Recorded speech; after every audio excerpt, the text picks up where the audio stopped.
Hey guys, today's recipe I make at least once a month. It has a little spiciness from the andouille sausage, tender rice, and sweet peppers inside. It's perfect for one of those weekday dinners because it's ready in a pinch of time.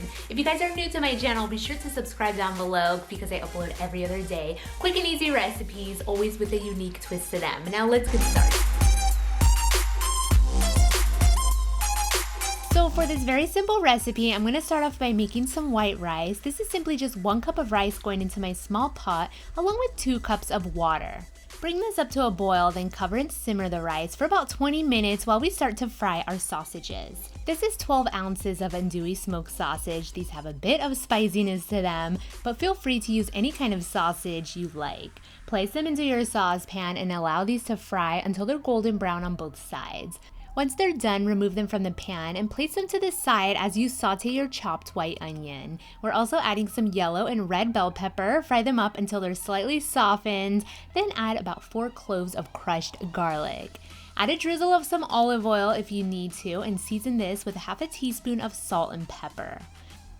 Once everything is nicely sauteed, remove them from the pan and place them with the sausages to the side.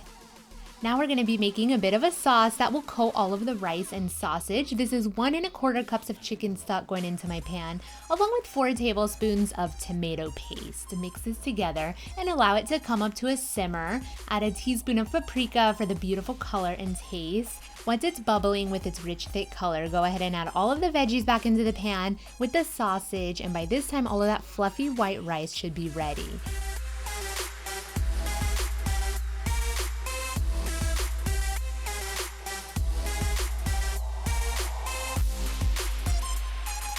Mix everything well and fry it up a few seconds to allow the rice to soak up all of that sauce.